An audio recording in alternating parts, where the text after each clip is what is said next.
Bonjour à toutes et à tous et bienvenue sur la septième illusion. Aujourd'hui, ça va être chaud, tendu comme débat, puisque nous allons parler avec Adam, le bûcheron du cinéma. Comment vas-tu?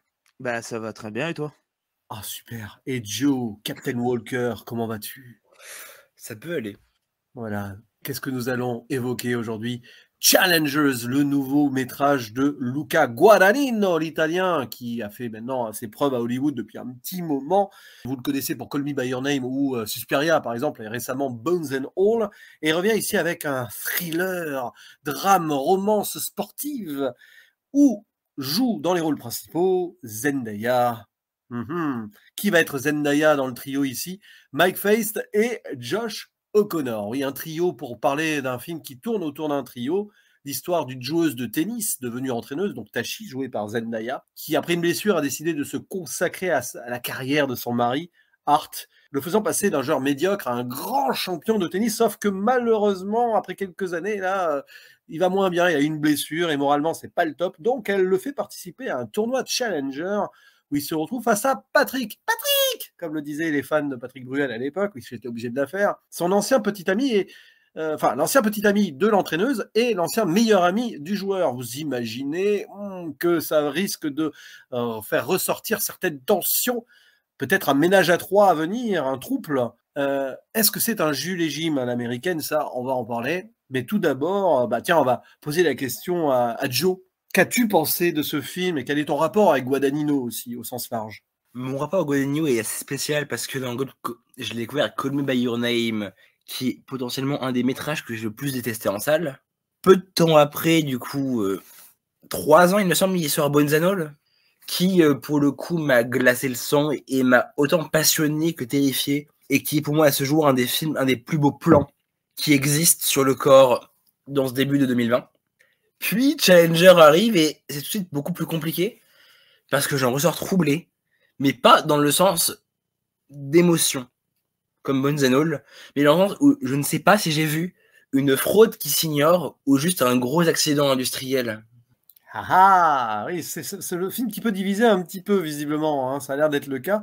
Mon cher Adam, je crois que toi, par contre, tu as été assez bouleversé par tous les pores hein, après ce visionnage. Bah déjà, Josh O'Connor, il me cède quand il veut, hein. Allez, il fallait que je fasse la vanne.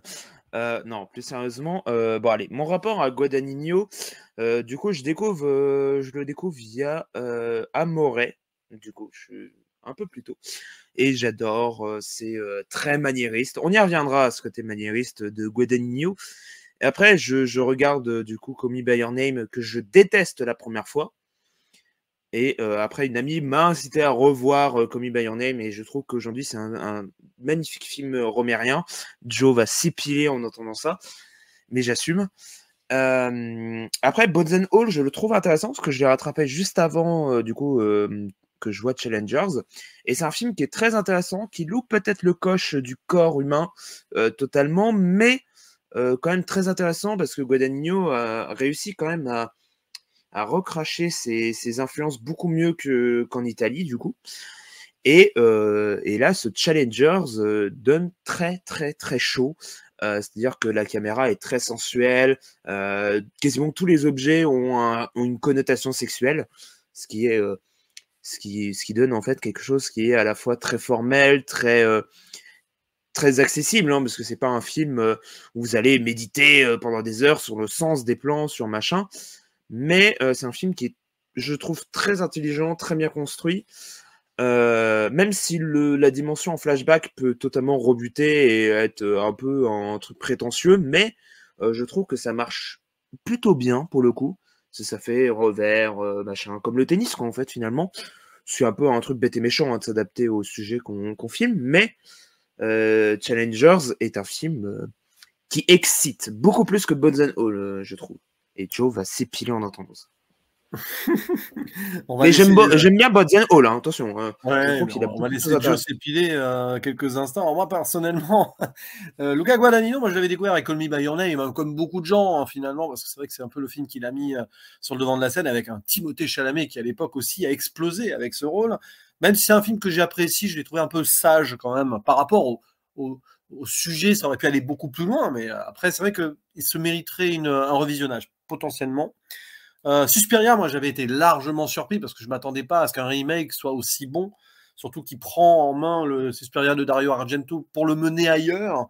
Et on peut voir des parallèles entre Suspiria et Challenger sur le côté ambition quasi sportive. On passe de la danse au tennis, mais il y a quand même quelque chose, l'abnégation à fond, et jusqu'où ça peut mener d'ailleurs d'être à fond dans un challenge physique et corporel, justement. Bon, Bonzenol aussi, il faudrait que je le revoie. Il y avait quelque chose d'intéressant aussi sur le côté road movie un peu américain, mais ça restait un peu en surface. Et c'est un petit peu parfois le souci que j'ai avec Guadagnino, c'est que c'est quelqu'un de très formel et maniériste, comme tu l'as dit, Adam. Il sait super bien gérer la technique et en plus, il sait penser cinéma, même dans le montage, dans la narration et tout. Mais c'est vrai que parfois, ça manque peut-être un peu de profondeur, on va dire, de champ textuel et pas sexuel ou sociétal. Cependant, Challenger, j'ai passé un excellent moment devant. C'est le film autoroute en ce qui me concerne, c'est-à-dire que je me suis posé, j'ai vu, j'ai apprécié beaucoup de plans, beaucoup de choses, la tension sexuelle, ambition, tout cela. Les flashbacks m'ont pas dérangé parce que c'est plutôt bien agencé, c'est pas vraiment linéaire, donc on se perd un petit peu parfois, mais on se retrouve très vite aussi et on voit la progression de ce trio. Mais tout est très prévisible, y compris d'ailleurs, comme tu l'as dit, hein, mon cher Adam, dans les plans, c'est-à-dire que tu vas pas réfléchir pendant 3 heures. Ah oui, tu le vois, le symbolisme. Hein. Tu la vois, la banane, à un moment, hein, qui mange sur le bord du cours. Bon, on a compris, quoi. Mais pareil, hein, tout ce qui va arriver, tous les rebondissements potentiels, aucun, moi personnellement, j'ai tout vu venir, hein, même jusqu'à, bon, on va pas spoiler maintenant, mais jusqu'à un moment, il y a une scène autour d'un service, tu sens que ça va revenir derrière, quoi. Il insiste bien. Voilà. Mais c'est pas pour autant ce genre de film de petit malin non plus qui ne jure que uniquement par l'esthétisme et la forme, parce que il joue sur la narration et il fait parler les corps. Je pense qu'ici on a quand même 3 acteurs, une actrice et 2 acteurs qui se sont prêtés à fond au sujet, et ça se sent. Je pense qu'on peut d'ailleurs rebondir là-dessus. Les performances du trio, on peut pas dire grand-chose à l'encontre, à mon avis, de leur jeu. Enfin, je sais pas, Joe, tu as peut-être plus de réserve que nous à ce sujet. Et pas la balle, hein, on précise. Non, mais que ce soit au niveau des acteurs comme des corps, je suis plus que mitigé sur le film. Et oui, on parle d'un service, mais c'est potentiellement le film de Tchekhov le plus putassier qu'on a eu cette année. Ah oui, avec des gros plans dessus et tout. Hein. On a le droit à tout. Des ralentis aussi. Et vraiment, à part se bouffer la banane durant 2 heures, Guadagnino ne fait pas grand-chose. Parce que tu parlais de décor et de l'abnégation, c'est mignon 2 secondes. Mais si seulement le film était monté, ça aurait pu être bien. Ah oui, on n'a pas parlé du montage. Parce que tu parles d'un sens du montage. Moi, je pense que plus que l'abnégation des corps, c'est l'abnégation du montage ici. Car pour moi, on voit plus un ours qu'autre chose. Alors explique pour nos auditeurs qu'est-ce qu'un ours. Oui, pour les un ours, c'est une première copie de travail non montée. Challengers aurait pu avoir des corps suintant le désir et l'attention si seulement Guadagnino avait fini son film.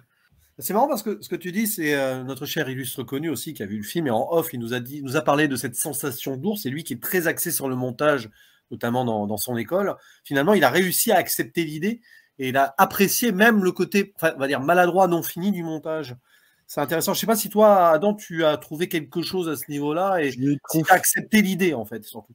Bah, je trouve pas que c'est un ours ou une connerie dans le genre, en fait, parce que, en fait, c'est un film sur la frustration sexuelle. C'est-à-dire que, en fait, on voit jamais quasiment d'acte en lui-même.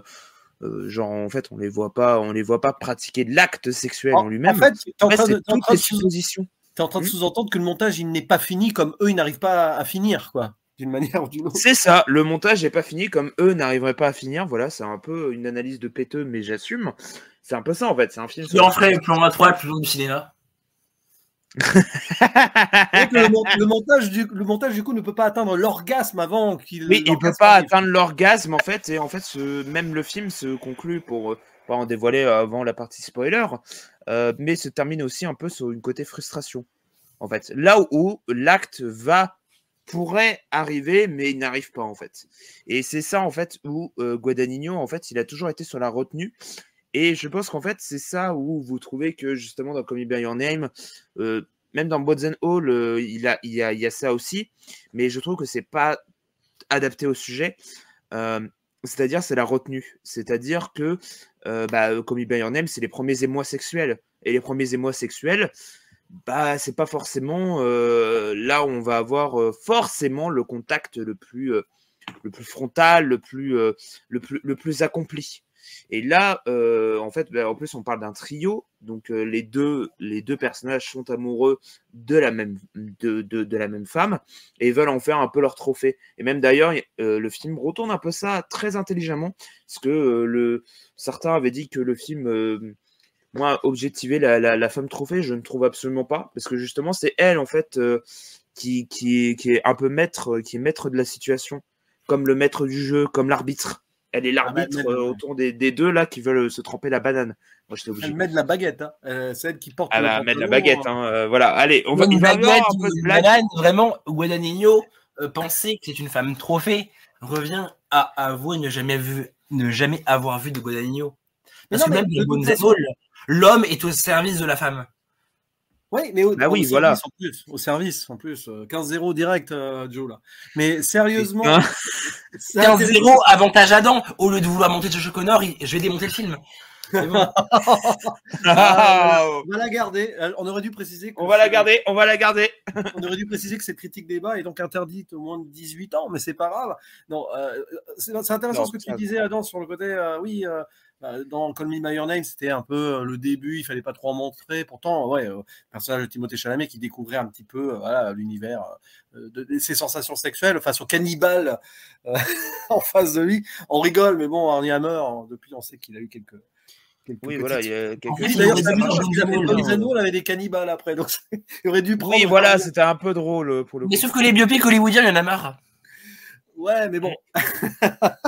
Mais, pour revenir à ça, c'est intéressant parce que l'idée de frustration et de découverte des corps, il le fait pratiquement dans tous les films que j'ai vus, en tout cas, hein, Lucas. Oui, c'est dans tous, même sur le mec de la piscine, c'est ça aussi, hein, c'est le rapport sexuel au liquide, au corps en fait. C'est-à-dire que le corps, en fait, quand on atteint déjà l'excitation sexuelle, il produit quelque chose. Dans le film, c'est la transpiration au ralenti, c'est comment est-ce qu'on tient la raquette, c'est tout ça. Donc vraiment, il y a tout est phallique, tout est voilà quoi, tout est un rapport sexuel. Découverte des sens, découverte des corps, même dans Suspiria, elle découvre, elle va plus profondément dans l'univers de la danse et elle va s'y perdre un petit peu. Il y a toujours quelque chose qui doit transcender, le corps doit transcender quelque chose, accepter, on va dire, ses attirances, ses sensations, et parfois s'y perdre ou pas. Et c'est intéressant parce qu'au début, la femme trophée ou pas, Zendaya, au début, on a l'impression puisque ce sont deux garçons qui vont la draguer en même temps. Mais le film retourne ça très intelligemment. C'est elle qui retourne le jeu. Il y a cette scène on voit dans la bande-annonce, elle les mène vraiment par le bout du nez, mais directement. Bon, il va se passer un truc qu'on développera dans la zone spoiler, où il faisait très chaud dans la salle à ce moment-là. D'habitude, moi, j'ai la clim à fond dans mon pâté, mais là, bizarrement, il faisait 50 degrés pendant quelques instants. Bizarrement. Il se passait un truc. Et c'est vrai qu'on le voit par son regard. Sans faire plus d'approfondissement encore là-dessus, mais elle aussi, elle a sa frustration, c'est qu'elle devait être la meilleure joueuse du tennis peut-être de tous les temps, et puis elle se blesse gravement. Donc... Et on lui, oui, voilà, en fait, comme on a, en plus, la manière dont c'est montré justement la truc, en fait, c'est une espèce de rupture. Ça fait mal, hein. Pour ceux qui s'y connaissent en sexualité, vous saurez très vite de quoi je parle. Ouais, c'est sans trop en détailler le truc, mais ça peut faire écho à ça aussi. Mais si vous voulez rajouter quelque chose, le petit gros plan là sur le genou là qui craque. Et ça fait très Suspiria ça pour le coup, et Bozen Hall pour le coup. Oui, aussi. On sent qu'il a appris de ça. Et après les deux, il y a cette bromance aussi absolue, une amitié qui risque d'être mise en danger ou pas. C'est plutôt bien géré. Alors c'est vrai que certains moments dans les flashbacks, on peut se dire que c'est un peu longué quand même. Ça fait un peu romance sitcom par moment, un petit peu. Mais... ça fait très adolescent, même j'en reviendrai, c'est un clip pop des années 2000. La manière dont les corps sont filmés, c'est vraiment, si vous avez grandi dans les années 2000 et regardez beaucoup de clips de pop, que ce soit Britney Spears ou Oasis. Rihanna ou pas... Non, pas Oasis. Desgadis, tu passes par là. Petit bisou. Non. Puis sérieusement, c'est les clips de Britney Spears, c'est Rihanna. D'ailleurs, c'est pas pour rien que la première bande-annonce, c'était une des musiques de Rihanna. C'est pas pour rien d'ailleurs. Parce que je pense qu'il s'en amuse et même d'ailleurs s'amuse du fait qu'il a Zendaya dans son casting. Pas que elle a truc, mais elle a été un peu une des adolescente star et tout, machin. Donc ça, il en joue assez. C'est ça, côté Euphoria, il en joue et lui donne un meilleur rôle que dans Euphoria. Oh, allez. Je n'ai pas vu. Mais c'est vrai que c'est une série qu'il faudrait que je rattrape un jour. Mais avant de rebondir, on peut même, je pense, avancer sur un point. Sur le fond, j'ai envie quand même d'insister sur ce point. Est-ce que vous le sentez de côté drame sportif, tragédie à l'américaine, sur la réussite absolue, être prêt à tout pour arriver au sommet, même si on ne peut pas utiliser quelqu'un par procuration? Est-ce que vous le sentez là-dessus? Parce que je pense je le sens bien, parce qu'à force de vouloir taper dans le fond, ça fait mal. Ouais, mais le fond de la piscine, hein, son remake peut-être. Ouais, voilà. Maybe, mais on sent bien que le côté tragédie sur l'Amérique vraiment hante Guadagnino. Mais ce que je sens, c'est aussi une dissonance fond-forme, parce que le fond est passionnant pour le coup. Sur ce Rise and Fall, plus tout un côté tabou sur l'Amérique, et quasiment ces personnages qui incarnent leur géographie et les classes sociales. Mais le vrai problème du film, c'est que tu parlais de clips pop. Moi, je vais te dire que la seule chose que je comprends de la mise en scène, c'est la pub Coca-Cola des années 2000 sur cette tondeuse à gazon et sur ce ralenti sur cette ouverture de canette qui est potentiellement la seule chose qui a passionné Guadagnino au point où j'ai l'impression de voir une pub Coca de 2h15. Ah, c'est pas bête. En vrai, c'est pas bête ce qu'il dit. C'est pas pour truc. Toi, tu le dis pour le défoncer le film. En vrai. Alors, vraiment, parce que la publicité a un côté excitation sexuelle aussi. Si on va c'est la sexualité à travers les pubs TV et à travers toutes les métaphores. J'ai pas envie de parler de Neo Code Haze, mais t'as compris? Oui, oui, bien sûr. Et le réel problème aussi, c'est que il y a des gros plans sur à peu près chaque marque détenue par le groupe Coca-Cola dans ce film. Ah oui, après, Oui, voilà, il y a beaucoup de publicité, mais c'est ancré dans le truc, je trouve aussi, parce qu'il y a la pub Adidas, si je me trompe pas. La grande pub, Adidas également, un gros et tout. La pub. Oui, c'est ça, c'est ce que disait Joe sur le côté, les deux personnages, alors, du coup, Zendaya et Mike Faist, qui occupent géographiquement le côté sociétal à l'américaine, oui, avec leur panneau publicitaire géant, là, qui d'ailleurs tangue un moment sous la tempête quand ça tangue vraiment. Bon, voilà, on n'est pas dans la subtilité jusqu'au bout. Hein, c'est que tous les. Le film se veut pas subtil et de toute façon, c'est pas. Parce que cherche à être. Parce que parfois, j'aurais aimé qu'il glisse quelques moments de subtilité quand même. Il pouvait doser, qu'il y ait des moments qui soient On parle de Guadagnino. Hein, donc, mais la seule chose qui glisse vraiment, c'est dans la chambre. Parce que même au niveau même de géographie, c'est que le couple Feist et Zendaya représentent ces gros groupes industriels qui surplombent les hauteurs de New York. Ça se voit même dans leur cinéphilie, par exemple. Ils regardent Spider-Verse, qui est l'équivalent vraiment d'une... Oui, la vanne sur Spider-Verse, j'ai pas compris, hein, pour le coup. Non, pour moi, c'est littéralement ces gros groupes commerciaux, mais qui rachètent tout. Ouais, Guadagnino n'est pas fan de tout ce qui est comic book movie actuel au cinéma, tout simplement. Oui, mais comme beaucoup de réals. Que quand Beyoncé and Love insulte la Reine des Neiges 2, donc tout va bien. Non, mais attends, ça aurait été encore plus drôle que c'est la petite fille qui veut regarder Spider-Verse, hein, c'est ça, parce qu'ils ont une fille. Ça aurait été Zendaya qui regarde. C'est drôle qu'elle demande à sa mère de voir No Way Home où elle joue. Ça aurait été drôle. Ça marcherait pas parce que les deux sont produits par Warner Bros. Que ce soit Spider-Verse ou Challengers. Ouais. Ah oui, d'accord, c'est de l'auto. Ah oui, mais c'est encore le côté autodérision petit malin de Warner. Ah non, c'est Sony qui produit. Ah, c'est Sony, d'accord, bon, ça va. Produit Spider-Verse. Oui, donc Sony envers Sony. Bon, c'est pas Warner, c'est pas comme Space Jam 2 non. Non, c'est Warner qui classe Sony. Ouais. Mais il en joue à aspect publicitaire justement de Zendaya sur le fait qu'elle a été elle-même un argument publicitaire, que ce soit à l'époque quand elle a joué dans Shake It Up. Si je me gourre, n'hésitez pas à me le dire. Non, c'est bien Shake It Up. C'est ça. Et après, du coup, il y a eu Euphoria et les Spider-Man et machin. Et en fait, elle a été souvent en fait, comme les jeunes actrices qui débutent en fait et qui ont directement une cote populaire, en fait, ça devient un argument publicitaire. Euphoria jouait là-dessus, sur le fait qu'elle jouait justement une toxico ou machin. Ça donne toujours un truc publicitaire. Et là, pour le coup, il en joue. Et je trouve que c'est très intéressant. Et aussi, ça en donne une farce un peu burlesque. Pas burlesque, c'est pas le bon terme, mais ça en donne une farce, en fait, sur justement tout ça. Alors qu'en fait, le seul truc, en fait, c'est que en soi, de base, c'est né du fait qu'ils voulaient se tremper le poireau l'un à l'autre, quoi. Non, mais autant le dire les termes, hein. Mais tremper le poireau l'un à l'autre, tu vois. évidemment, mais même il en joue au point où même sur l'affiche et la parodie absolue, parce que c'est Zendaya, donc une actrice entre guillemets, j'ai du mal à l'appeler actrice vu sa carrière, vu son talent et sa filmographie,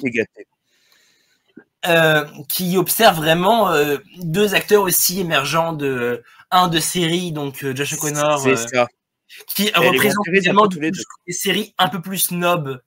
British, quoi. British. Oui, British, ouais, c'est ça. Crown, qui est vraiment l'étranger au trio, que ce soit dans sa classe sociale ou dans ce qu'il va représenter. Oui, c'est ça. Mike Price, lui, il est quasi clochard, Josh O'Connor, le personnage. Oui, c'est un clochard. La première chose, quand on le voit, c'est il demande à l'hôtel parce qu'en fait, il peut pas payer et il demande à un service genre de signer un autographe ou machin pour revendre, pour pouvoir dormir à l'hôtel. Ouais, voilà, la raquette. Par contre, comme tu disais, Joe, Mike Face, c'est l'inverse, c'est le American Golden Boy, quoi, potentiellement. C'est ça. American Golden Boy qui vient de Broadway, donc qui a été populaire grâce à l'opéra. West Side Story. Musical bien avant. Ouais, voilà, West Side Story. À la base, c'est Sherry Valensen. C'est un danseur-chanteur aussi. C'est Broadway, c'est Sherry Valensen, il jouait Caleb. Puis pris par Spielberg dans West Side Story, et maintenant, voilà. Oui, non, mais c'est ça en fait. Et c'est très intéressant après que justement. En plus, c'est très drôle parce que il y a un espèce de truc. Je pense qu'on va pas tarder à passer en partie spoiler, qu'on puisse y aller beaucoup. Je pense que les détails de l'intrigue. Avant d'aller dans la zone spoiler, déjà, on peut remarquer que les deux sont utilisés à contre-emploi par rapport à ce qu'ils ont fait avant dans leur carrière. Totalement. C'est intéressant. Et un petit mot avant la zone spoiler, parce que là, j'ai envie que. Là, ça va être la baston. Mais avant la zone spoiler, une dernière grosse baston. La BO, la musique, vous en pensez quoi, vous? C'est la meilleure BO de l'année. Joe, tu t'étais. Pourquoi tu fais une musique alors qu'il n'y a pas d'instrument? Mais non, mais la musique, c'est pas que des instruments. C'est bon. Non, sérieusement, la BO de Challenger, c'est boum, boum, boum, boum, boum, paf, paf, boum, boum, boum, boum, boum. Je sais plus si j'étais au cinéma ou au Macumba. Mais est-ce que de base t'aimes bien Trent Reznor et Titus Ross? Alors, pardon. Social Network, entre autres. La BO, oui, voilà. J'ai rien contre ce genre de musique, mais la manière dont elle est montée est une catastrophe absolue. Ah non, justement, je trouve qu'elle a monté moment de pause et en fait, elle n'arrive pas. Et en fait, la musique elle-même montre qu'ils n'arrivent pas à atteindre le moment de là où ça va exploser sexuellement. C'est la scène du sauna. La scène du sauna, elle est incroyable, je trouve, là-dessus. Alors, justement, on va passer maintenant dans la zone spoiler, même si est-ce que ce film est spoilable? Oui, en soi, oui. Oui, en soi, parce que comme tout Rashomon-like qu'il est, il se doit d'être spoilé. C'est pas faux, ouais, c'est pas faux. Parce qu'on peut pas développer flashback sur flashback. Théoriquement, oui, parce que le film est non linéaire, comme tous les Rashomon, mais bon, ici c'est plutôt Two Guys, One Trophy. Donc, bon. Alors, spoiler, du coup. Et si on parlait directement de la fin, comme ça on pourra en remonter après. Non, parce qu'on a parlé en fil rouge. En fil rouge, on a cette finale du tournoi de Challengers où donc Art et Patrick se retrouvent enfin. Pour la première fois, ils jouent en professionnel l'un contre l'autre. Eux qui ont fait en junior, c'était les meilleurs amis. En double, et même, ils ont eu une finale ensemble. On sait qui a gagné ou perdu, mais on ne le voit pas. C'est toujours intéressant. Et donc là, il y a le vrai match où, en fait, c'est pas vraiment le tournoi qu'il joue. Il joue en gros le trophée, c'est ça, c'est Zendaya. Mais alors, il joue le trophée, mais aussi il s'avoue pas qu'en fait ils sont littéralement quasiment amoureux, quoi. C'est vrai qu'on peut partir. C'est une romance qui vire à l'amour sexuel, mais que en fait ils se sont jamais avoués que que justement, en fait, ils s'aimaient.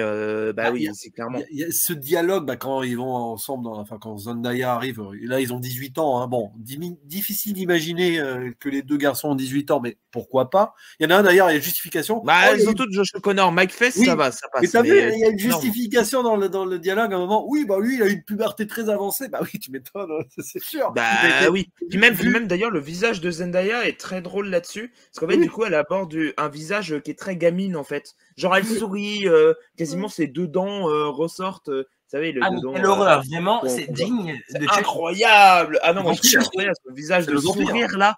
C'est Esther.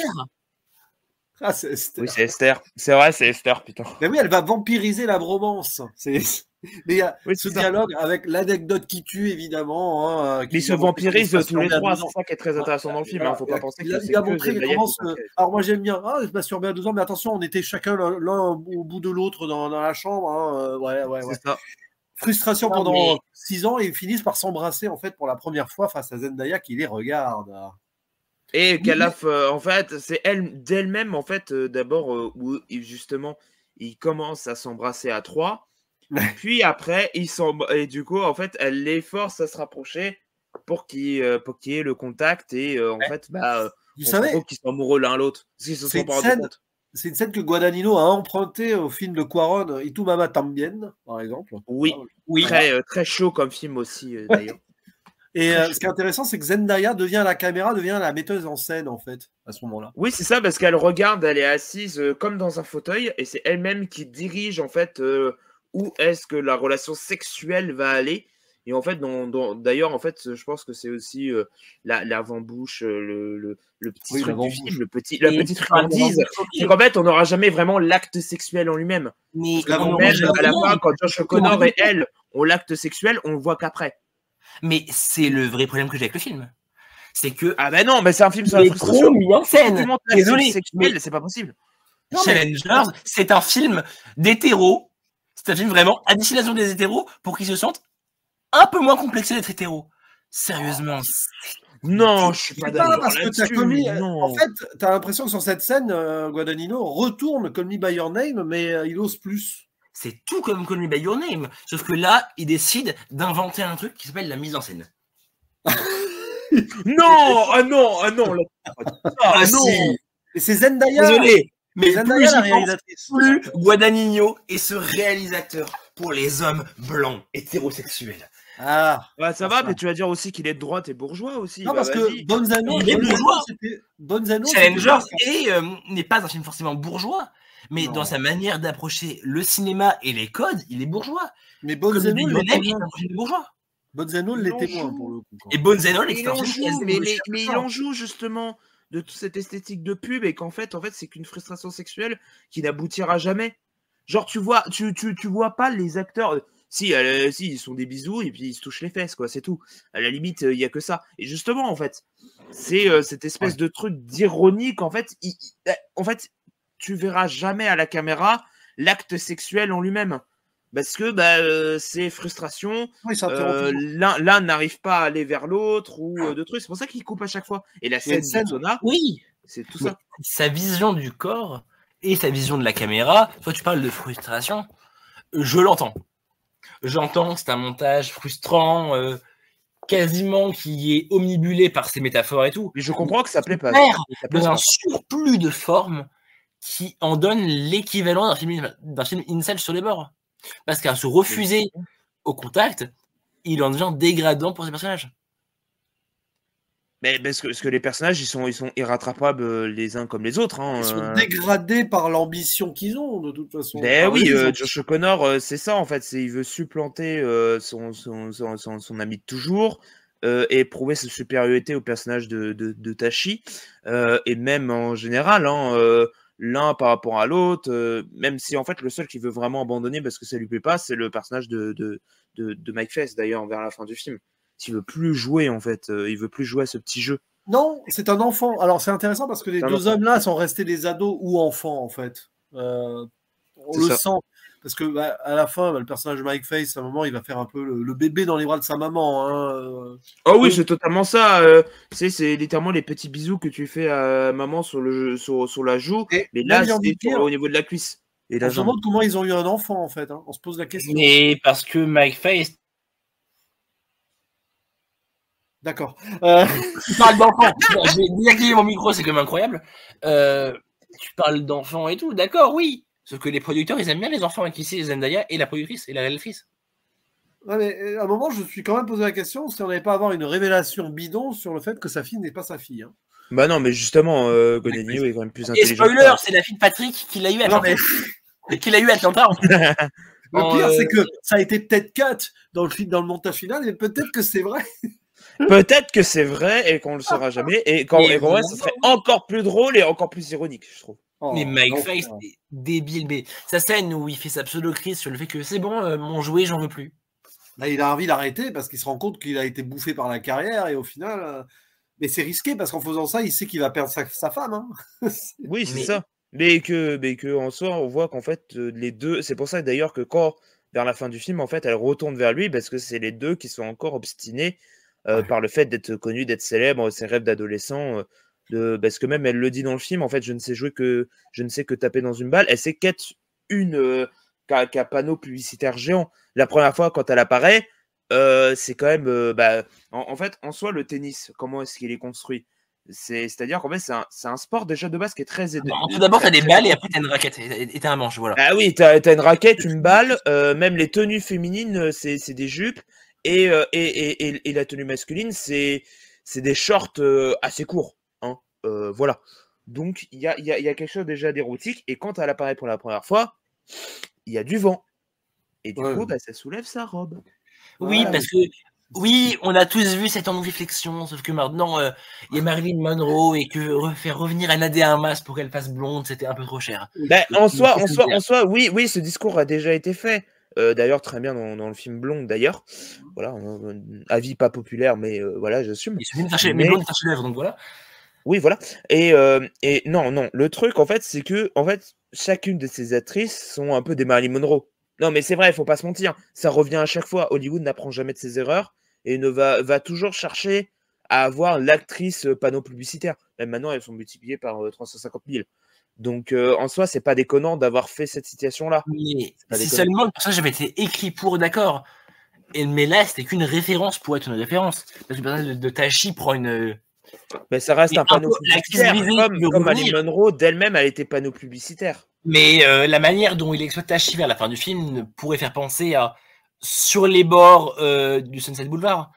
Mais malheureusement, elle n'assume pas. Parce que Guadagnino vraiment laisse son film en plan. Bah, oui, parce que c'est un film sur la frustration sexuelle. C'est bête de conclure sur l'orgasme sexuel. C'est là-dessus qu'on peut ouvrir aussi sur cette finalité, frustration sexuelle aussi, frustration professionnelle, et ça va ensemble. Le tennis et le sexe, c'est pareil. C'est-à-dire que c'est quand même trois personnes qui sont frustrées professionnellement. Bon, vous allez me dire, le personnage de Mike Face, il a gagné pratiquement tous les tournois du Grand Chelem, mais il lui en manque. Mais il n'a jamais gagné contre son ami de toujours. En fait, d'ailleurs, c'est mis en hors-plan, ça aussi. En fait, quand ça concerne tous les trois, c'est toujours mis. Quand il y a en fait la conclusion de quelque chose, c'est toujours mis en hors-champ. Donc si le film se concluait sur quelque chose qui s'accomplissait, le film raterait sa frustration sexuelle. Et puis, il n'a pas gagné le tournoi américain majeur, l'US Open. C'est le comble pour lui, quoi. On voit qu'il y a une résistance. Elle, elle s'est mise à entraîner parce qu'elle n'a pas pu jouer professionnellement. Et donc, le personnage de Patrick, Josh O'Connor, lui, c'est juste qu'il est resté un joueur de troisième zone professionnelle, mais il insiste, il est resté ado de toute façon, lui aussi. Hein. Alors que lui, il a gagné en junior, il l'a battu, le grand champion en finale du junior. Donc c'est un peu le paradoxe en fait. Donc la frustration professionnelle, elle est là. Frustration maritale aussi, parce que c'est pas vraiment un couple, c'est pas vraiment un mari et une femme, c'est du business plan, quoi. De toute façon. C'est du business plan. Et puis à la fin, enfin, alors ça, ils ont attendu 13 ans en tout pour enfin atteindre l'orgasme au sens large, le vrai échange de tennis qu'ils attendaient de vivre ensemble. Ce point de jeu décisif incroyable, qui est totalement irréaliste. Le final 7, on a le point de vue de la balle, le point de vue de la raquette, on a le dispositif avec une GoPro, c'est incroyable. Justement, là, on incarne physiquement. Mais justement, cette relecture à chaque fois de style, mais détruit le message du film. Plus, tu parlais de, il a gagné le tournoi junior, mais il est resté un ado et assez faible. il le dit très clairement, il le dit à la 20e minute du film. Celui qui gagne le tournoi junior est condamné à rester dans le top 300. Et bingo, il est 217. Donc il savait qu'il allait en arriver là, il aurait pu perdre. Volontairement, il aurait perdu Tachim et il serait monté. Ouais, il serait pas. Ouais, c'est ça. C'est le paradoxe, en fait. Et puis, bah, à la fin, quand même, je suis pas un grand spécialiste de tennis, mais j'en ai vu quand même des matchs de tennis plus jeunes, normalement, les Roland-Garros et tout. L'échange final n'a aucun sens. Tennistiquement, c'est pas possible, en vrai. Oui, mais justement, mais parce que là, c'est plus du tout du tennis, c'est un acte sexuel, donc c'est normal que la mise en scène se transforme. C'est un peu le dodin bouffant du tennis. Oui, c'est ça. Oui, c'est ça, en fait. C'est la raquette qui devient l'objet. C'est comme quand, justement, les personnages découpent des carottes dans La Passion d'Oda Bouffant. C'est pareil. Non, mais voilà. Là, il se frappe le boule, quoi, voilà. Oui, non, mais voilà, il se sert la raquette. Voilà, au bout d'un moment. C'est la raquette, il se frappe dans la balle, tout ce que tu veux. Avec le service, parce qu'on en a pas parlé, mais le service, le jeu de code, comme quoi il dit à Josh O'Connor dit à Mike Face, oui, bah, j'ai couché avec ta femme hier. Hein. Oui, c'est supposé par les regards, par les ralentis, par machin. Plus le service au niveau du cœur qui signifie. Ouais, enfin, c'est la balle dans la jambe, quoi. Oui, c'est la balle. Même, c'est un déclenchement qui n'a aucun sens parce que, encore une fois, Guadagnino préfère la bêtise et la métaphore que donner une réelle mise en scène. Non, mais là, le problème, c'est justement, c'est mettre en scène l'acte sexuel. Le problème, c'est que cette scène du service à la fin, elle est trop longue. Ça se voit trop longue. Il rate 5 fois son service. Il a déjà perdu. Avec les ralentis et tout, quand même. Enfin, il y a un moment, bon. Justement, c'est même plus du tennis. C'est du pénis, si tu veux. Mais voilà, le réel problème. C'est pourquoi nous resservir cette clôture irréversible de Gaspard Noé qui n'a aucun sens dans ce film-là. Oula. Oula. Moi, ce qui m'a un petit peu agacé, alors la fin elle est très bien, hein, tout ça, donc c'est que ça prend un peu trop son temps là pour le coup, voilà. Et puis là, bon, évidemment, avant il se trompe, enfin il trompe. Mais justement, il joue, avec la tempête, la tempête du couple là, qui remue tout. Il se nargue. Vous avez jamais essayé de narguer quelqu'un?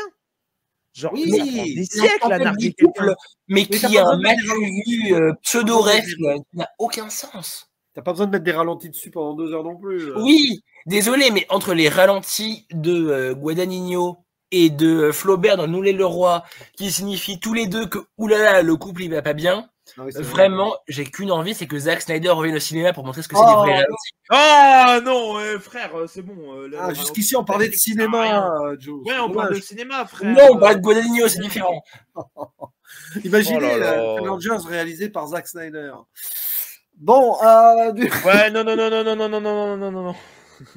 Non, mais justement, en fait, j'aime bien que ça prend son temps. Après, je peux comprendre qu'on n'aime pas. Mais, je suis désolé, mais ils se narguent, ils n'arrêtent pas de se tirer quasiment des balles dans la gueule. Genre, s'ils n'étaient pas en match, ils pourraient juste se balancer la raquette dans la gueule. Genre, comme un espèce de saut-de-mer à la con. D'ailleurs, il casse combien de raquettes dans le film? Mais oui, mais justement, c'est casser la raquette, c'est bon quoi, flemme. Bon, attends, j'ai pas réussi à aller enfoncer ma raquette. Moi, j'étais mort. 5 fois le tennis qui réussit pas, on a compris qu'il y a un problème de manche, mais à un moment, peut-être le changer ou le lustrer, je sais pas. Non, mais putain de caméra, parce que le film est d'une vulgarité. Moi, j'étais mort de rire, c'est l'arbitre pendant tout le match. Oui, l'arbitre, c'est pas ce qu'il fout. Oui. Bah, le problème, c'est que cet arbitre, c'est Guadagnino, qui dans un surplus de mise en scène, essaye de juger ce qui est bon ou pas, mais en étant le plus prude possible sur ses métaphores, sur son envie, et qui jongle au final avec cette balle entre l'envie d'un cinéma révolutionnaire et l'envie vraiment de rester casé. Mais c'est pas, il tente pas des choses révolutionnaires ou quoi que ce soit. C'est juste en fait c'est un cinéma de maniérisme. C'est-à-dire que tu pousses les potards à fond. C'est le but du maniérisme. Sinon on va le reprocher ça à la peinture directement. Tu vois. Mais je sais pas si c'est vraiment du maniérisme que de nous offrir un TikTok final de POV tuer la balle. Non, frère, c'est pas du TikTok. Vraiment, ça raconte quelque chose. TikTok, de prendre mon doigt et de swipe vraiment. Et de scroll le film. Non, c'est bon. Allez, on le mute là, c'est pas possible. Avertissement, Joe. point de pénalité. Voilà, allez, ça comparé à TikTok, c'est mort. Non, mais Non, en vrai, c'est pas bête parce que en soi, si on regarde si on revient à l'aspect un peu publicitaire de trucs, TikTok, ça s'était vendu un peu là-dessus aussi. Ce qui est pas bête, mais du coup, il en joue un peu, je trouve, pour en donner une espèce de truc ironique c'est bon, on a compris, tu vois. Mais c'est de la frustration. Tout le film génère de la frustration. C'est comme les ralentis qui durent je sais pas combien de temps sur ces corps qui sointent, la transpiration. Ils retirent leur maillot à chaque fois. C'est des running gags. C'est super drôle. Moi, je trouve vraiment c'est une farce hilarante. Mais personne ne rit parce que le film est plus proche d'une tragédie, comme on l'avait dit avant. C'est une tragédie à l'américaine quand même. Hein, mais... Oui, c'est tragédie ironique. Hein, running gag dans une tragédie. C'est comme un peu May December. On n'est pas loin du pathétique beaucoup, en fait. Mais May oui, December, il y a du pathétique. On n'est pas du tout une tragédie. C'est une tragédie décalée. Ouais, ça reste quand même c'est une tragédie décalée quand même. Hein. Bon, après, je sais pas ce que vous voulez dire pour conclure. Moi, j'ai une idée pour la conclusion, parce que vous allez être étonnés ou pas. Parce qu'on parlait tout à l'heure, c'est Guadagnino, regard hétéro sur des romances plus ou moins homosexuelles et tout. Figurez-vous que son prochain projet sera encore une romance homosexuelle. Voilà.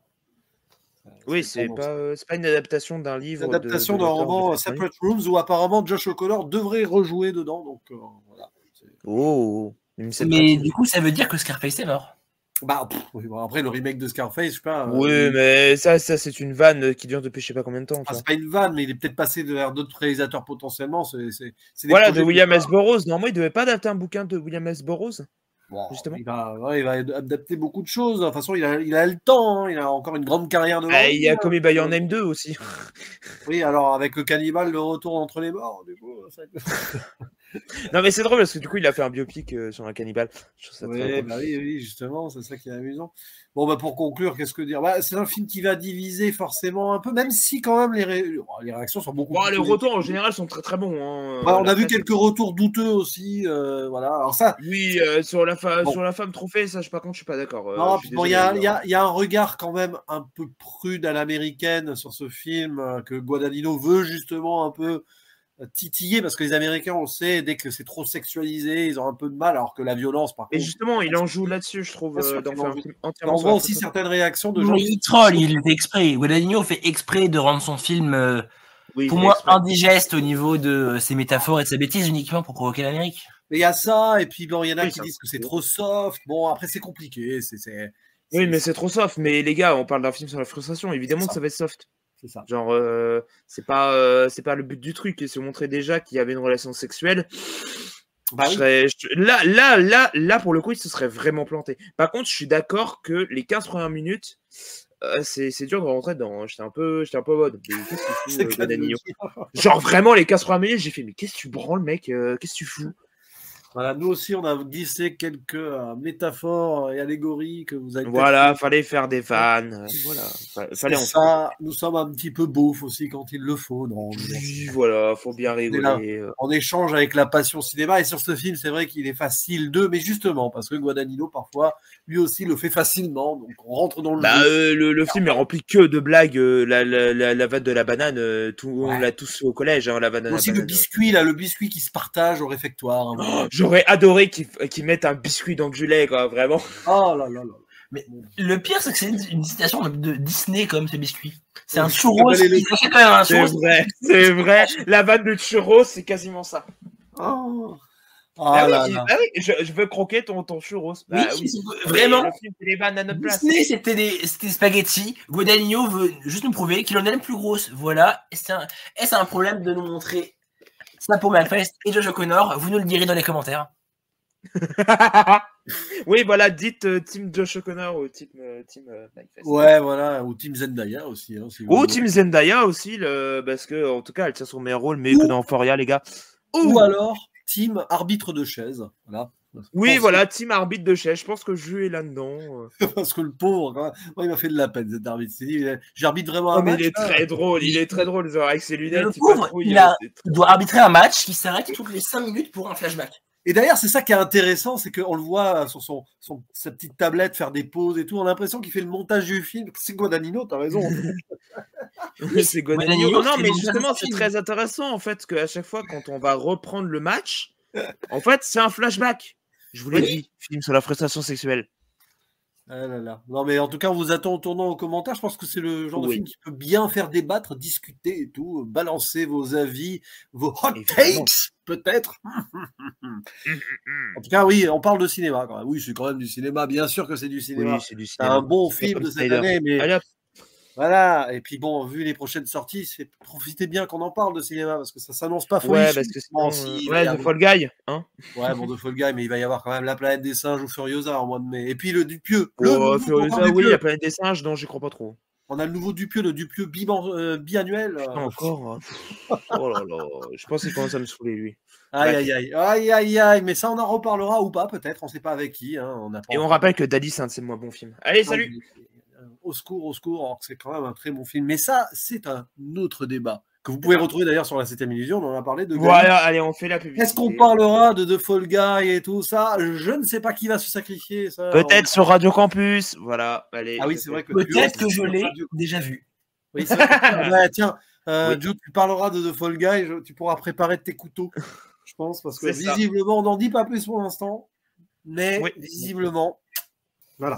Ça va pas être Jojas, mais bon, en même temps, David Leitch, Voilà, Deadpool 2. pas confondre avec David Lynch, hein. Non, c'est pas le Voilà. même cinéma. Tu fais la vanne à chaque fois, je sais. Oui, c'est vrai. Mais bon, Challengers, la parole est à vous. On a Voilà. assez digressé. Hein. Arrêtez Oui, avec on la a assez frustration des films à venir. Hein, parce que voilà. Grand Et- film sur la frustration. Voilà. Et à très bientôt. Hein. Bisous, bisous. Oui. Bisous. Bisous, Salut. bisous.